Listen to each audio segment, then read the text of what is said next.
"This is too hard for you," the teacher said.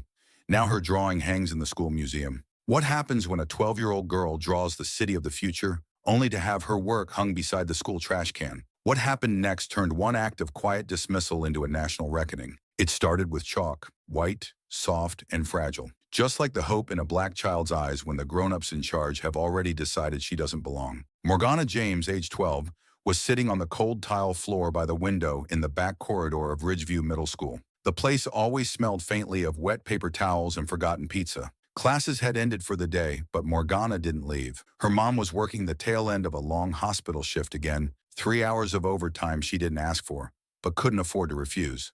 So Morgana waited. She didn't fidget. She didn't complain. She drew. That window spot had become her studio, her sanctuary, her silent protest. Her knees were numb from the chill. The corner of her plastic backpack dug into her hip, but she didn't move. Her hand traced the shape of an archway. Graceful, impossible, beautiful. The kind of thing even Gaudí would have paused to admire. But this was Morgana's city, her creation, a place that didn't exist but should. Because these lines, they mattered more than anything. Lines didn't lie to her like people did. She didn't ask for permission, not because she didn't know better, but because she'd already learned the truth. Kids like her never got permission on time, and when they did, it was already too late. She drew because nobody gave her the space, so she made her own. And just when that arch, delicate, fierce, impossible, was finally taking shape, Morgana heard that voice. That voice, "Ah, Morgana," drawn out like an apology nobody meant, a tone so sweet it gave cavities. Miss Goodwill. Every school had one. The teacher who swore they were down with the culture because they owned a kente cloth scarf and listened to jazz on NPR. Mid-50s, white, with a bun pulled back so tight it looked like it was hiding secrets. She taught art with the enthusiasm of someone reviewing tax code, and her favorite word was discipline, which in her class meant sticking to boxes she built for kids she didn't understand. "You're drawing again? On the floor?" Morgana looked up. She didn't have to guess what came next. It was routine now. This dance between their two worlds, choreographed in silence. Miss Goodwill crouched slightly, inspecting the paper the way some folks inspect expired milk. "This is a bit much for you, sweetheart," she said, smiling as though she were handing out stickers instead of disapproval. "Don't you think it's better to start with something simple? An apple, maybe? A circle? Just practice your basics." The words landed sharper than the edge of her pencil. Not because they were loud, but because they were coated in the sugar of condescension and handed to her like a favor. Morgana didn't answer. She looked back at her sketch. The castle was nearly done. Windows shaped like eyes, bridges like arms reaching across water, sun shining through towers that pulsed with energy and breath. It was more than just a fantasy. It was a blueprint for everything the real world kept failing to be. "I just wanted to try," she said softly but firmly. Miss Goodwill leaned in close, like she was letting her in on some grown-up secret. "Be realistic, dear. Pieces like this take training. Foundation, years of study. You're not there yet." "Ah, yes. Not yet." That favorite phrase of people who don't want to say never out loud. The conversation ended the way it always did, with Morgana standing up, stuffing her sketch into her backpack, and walking away. But not toward the exit. Not yet. She went to the library. She had a plan now. The next morning, she signed up for the annual school art exhibition. The theme? City of the Future. A bold prompt. A dangerous one. "Show us the world you want to build," the poster said. Well, all right then, Morgana thought. If you don't see me today, you damn well won't miss me tomorrow. She worked in secret, late nights under her blanket with a flashlight that kept flickering, like it wasn't sure it wanted to help. She dug up art supplies from drawers her mom forgot she had. Half-dried markers, pens without caps, recycled paper that used to be a grocery list, but none of that mattered. Her walls became her gallery, her floor, a war zone of graphite and color. The city she built wasn't clean or polite, it was breathing. It was complicated, full of contradictions, like the life she lived, streets that shifted to fit the wheels of a chair, gardens that grew on rooftops in public housing, bridges that connected the rich part of town to the side folks pretended didn't exist. In the center stood a black girl, arms raised, chalk in hand, not just drawing the city, but summoning it. She was hope. She was power. She was Morgana. When the submission deadline came, she handed it in quietly. Miss Goodwill gave it one quick glance, barely a second. Very expressive, she muttered with that same funeral-smelling smile. Not quite what we had in mind for the feature wall, but don't worry, we'll find a place for it. They did, right next to the vending machine, by the trash can. the spot where dreams went to die. It reeked of stale ketchup and unspoken bias. And that's where they hung Morgana's city. Like it was an accident, like it was a courtesy. She said nothing, not out loud. But inside she erupted. Because this wasn't just a picture. This was testimony, it was protest. It was fire wrapped in pencil strokes. And they shoved it in a corner like it was dangerous. And maybe it was. The exhibition opened with all the usual fanfare. Teachers in cardigans, parents with brochures, students standing awkwardly beside their safe little watercolors of the future. A girl from 7B, whose mother sat on the PTA, got the main wall. A boy from 8A, whose parents sponsored the robotics team, got the brightest lights. Morgana's piece, people didn't even slow down to look. One kid dropped an empty chip bag in front of it. It could have ended there. Would have, if not for a twist nobody saw coming. Wednesday evening, school mostly empty. Morgana walked the gallery alone. She liked the silence. It was honest. But when she turned the corner, someone was standing in front of her drawing. It was Mr. Ramirez, the night janitor, a man who'd cleaned that school for 20 years, who knew every creaky floorboard and every forgotten corner. He squatted down, his knees cracking, and stared at her work like it was sacred. "You did this?" he asked, still looking at the piece. Morgana nodded. "Yeah, my name's Morgana." He stood up slowly, wiping his hands on his jumpsuit. His voice was soft, almost reverent. "I've seen a lot of stuff in this building, but this talks. Maybe not to everybody, but it talks." He pulled out his phone, took a picture, said nothing else. The next day, everything changed. One Facebook post, one comment, one repost, and suddenly the question hung heavy in the digital air. Why is this masterpiece stuck in a corner? Who put it there? Who decided it wasn't good enough for the center wall? The principal called her in. Sitting beside him was a man in a tailored suit, wearing a badge that read, "Modern Education Museum, National Curator." "Did you draw the city where no one's lost?" he asked. She nodded and he smiled. "We want to feature it, permanently." The principal stammered something about unfortunate oversight and clerical error, but Morgana wasn't listening. She reached into her backpack, pulled out the original critique slip, the one that said, "Too emotional, lacks technical merit, cafeteria placement." She slid it across the table and then she looked them dead in the eye. "So this was too hard for me, right? It didn't take a press release, a protest, or a fancy gallery unveiling. No, all it took was one post, one image of Morgana's drawing, snapped by a janitor with enough heart to see beauty where others saw nothing. And the internet did what it always does when truth hits the light. It exploded. Facebook lit up first, as it tends to in communities where church bulletins and Sunday potlucks still matter. Then came Instagram, where images rain, and Morgana's city, glowing, hopeful, aching, made filtered brunch photos look like noise. Even Twitter, where everyone's too busy yelling about politics and microwave wisdom, took a second to pause. The caption read, "This drawing by a 12-year-old was hidden near the cafeteria trash can. You tell me if that makes sense." It was shared by someone's cousin, who knew someone's niece, who went to Ridgeview, then reposted by an arts educator in Atlanta, then a city planner in Baltimore, then a Black History archive in Chicago. And within hours, people weren't just noticing the picture. They were demanding answers. Who is this girl? Why wasn't her work featured? Why is her city, her vision, her voice being hidden? And Ridgeview Middle? Oh, Ridgeview trembled. Not from pride, from panic. Because see, praise is loud, but scrutiny is deafening, especially for those institutions so used to moving in silence, so used to shielding themselves with phrases like standard procedure and unintentional oversight. But when the public turns their eyes on you, when people start pulling receipts, the script flips fast. Monday morning hadn't even officially begun. The bell was still 15 minutes away when Morgana got called down to the vice principal's office. She walked past lockers and whispers. Kids stared now. Not with mockery, not with pity, but with a kind of stunned respect, like she was wearing invisible armor they couldn't name. The office, dim and outdated, smelled like overbrewed coffee and wet carpet. The furniture looked like it had survived the 90s and had been held together by nothing but tradition and a stapler. Mrs. Williams, the vice principal, sat behind the desk, nervously tapping a pencil against a notepad. "Morgana," she said, voice tight with faux warmth, "I assume you know why I called you in?" Morgana sat carefully, her hands folded in her lap, her face unreadable. She said nothing because she'd learned early. When adults get nervous around kids like her, silence is power. "You must understand," Williams began, eyes drifting toward the ceiling, as if hoping divine guidance might descend through the ceiling tiles, This school values diversity.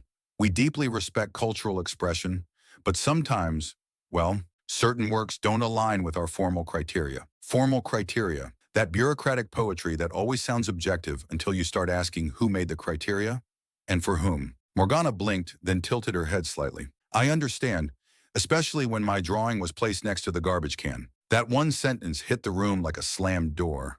Williams recoiled, not physically but emotionally. Her posture stiffened. She wasn't expecting that level of clarity. Certainly not from a 12-year-old, and definitely not from this 12-year-old. And then, the door opened. In stepped a man in a tailored gray suit, sharp as January air. He wore a badge clipped to his jacket. Martin Levy, National Museum of Modern Education. Morgan James, he said, eyes scanning her calmly. Would you mind stepping outside with me for a moment? Before Williams could gather her diplomatic phrases, Levy smiled, politely but firmly. We're not here to discuss placement logistics, he said. We're here to understand why a school failed to recognize brilliance just because it didn't come wrapped in their usual packaging. That's when Morgana noticed it. The tremor in Williams' voice wasn't from indignation. It was from fear, not of Morgana, but of what Morgana now represented. Meanwhile, back in the teacher's lounge, things were unraveling faster than a worn sweater sleeve. Miss Goodwill, the art teacher with a taste for ethnic earrings and diverse inspiration, sat stiff in her usual corner chair. But she wasn't sipping coffee. She was cornered. A screenshot was circulating.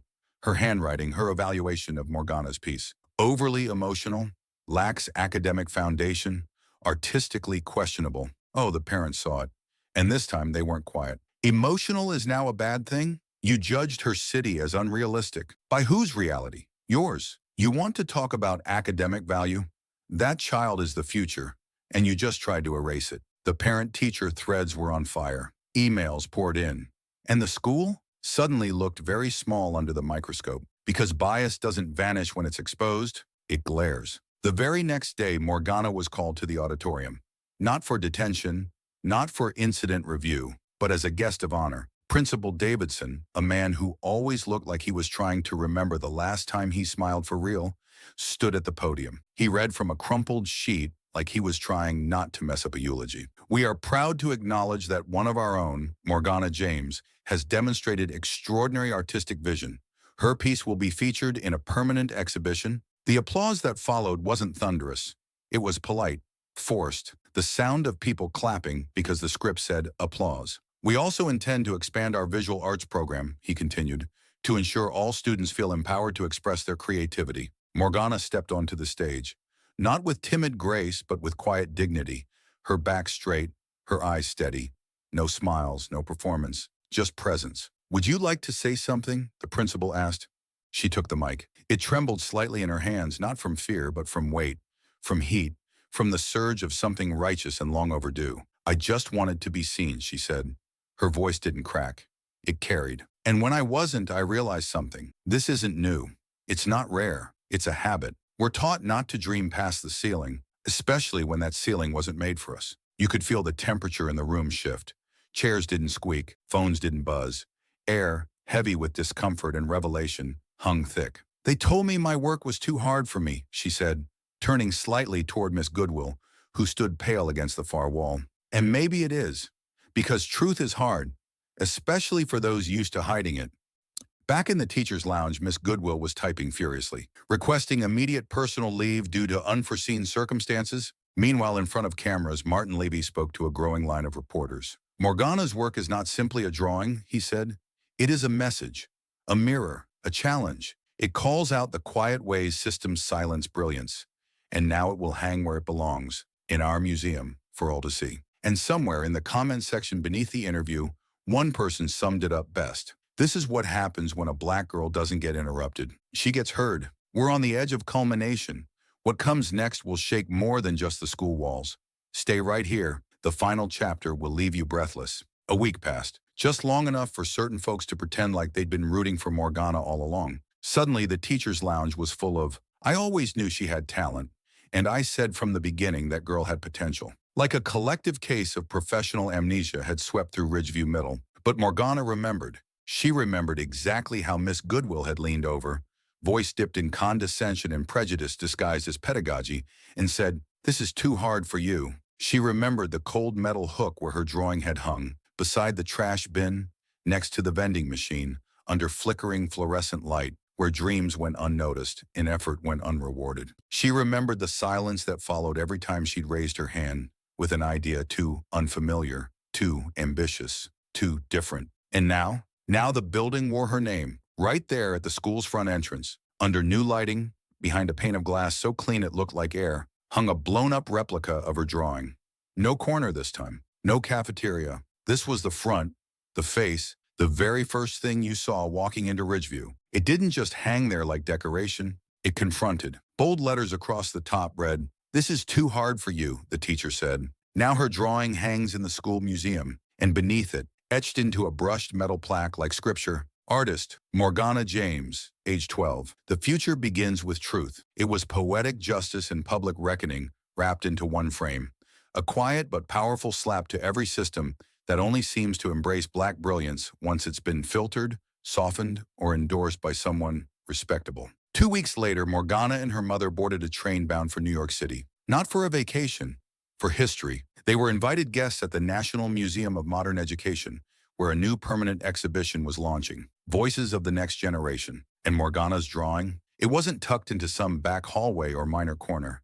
It was centered, suspended between polished works from Yale and Columbia graduates, sandwiched between professionally mounted pieces with digital signatures and museum-quality materials. But it was her piece, drawn on paper she'd salvaged from the trash, colored with fading markers, creased at the edges, that stopped people in their tracks. That's where they cried. That's where they took photos. That's where they stayed longer. Because her art didn't beg to impress. It spoke truth, unfiltered, uneasy, unrelenting. Journalists swarmed, microphones hovering like bees, questions fired from every direction. What did you feel when your drawing was placed by the cafeteria trash can? What would you say to your art teacher now? What advice do you have for other kids who feel invisible? Morgana answered every question with the calm of someone who knew the weight of what they carried. She didn't perform.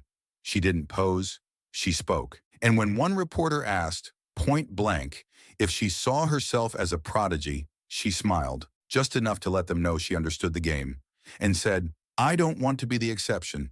I want to be the beginning." Back in Ridgeview, Miss Goodwill sat hunched over her laptop, staring at an article that didn't name her, but made no mistake about who it was about. A viral op-ed in the New York Times titled, "When Excellence is Missed Because It Doesn't Look Like Yours." Commenters were not kind. She shouldn't be teaching art if she can't recognize it. How many more kids has she silenced before this one? Let her explain why a 12-year-old's masterpiece was hung next to a vending machine. The administration, true to form, first tried to spin the story. "We believe in reflection and growth." Then came the internal review. "We're revisiting our art evaluation guidelines." Then quietly came the real panic when the legal notice landed. The National Alliance for Educational Equity had launched an inquiry. 3 demands: a public apology to Morgana and her family, a full audit of the school's exhibition practices over the past 5 years, especially regarding students of color, a seat for Morgana on a new advisory board to guide inclusive arts programming across the district. That's when it hit them. This wasn't just a scandal.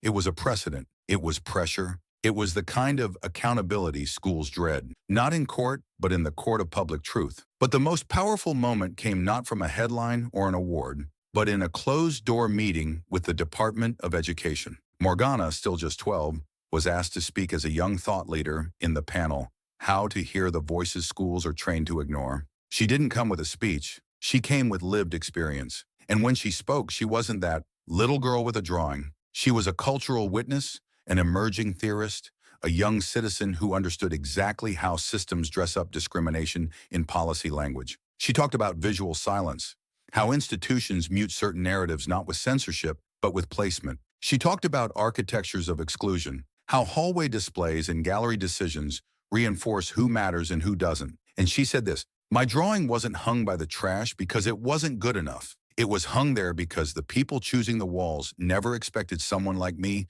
to make something worthy of the center. And that has to change." Now, the room went quiet. Then they stood. Not because they were told to, because they had to. When Morgana and her mother returned home, the mailbox was full, not with bills, but with letters from children. Letters from New Orleans, from Oakland, from Detroit, from kids who'd been told their art was too much, their voices too loud, their dreams too unrealistic. Each envelope held a photo, a sketch, a poem. They didn't pick my piece for the showcase. They said my colors were too aggressive. You made me feel like I'm allowed to keep creating. Her mother cried when she read them.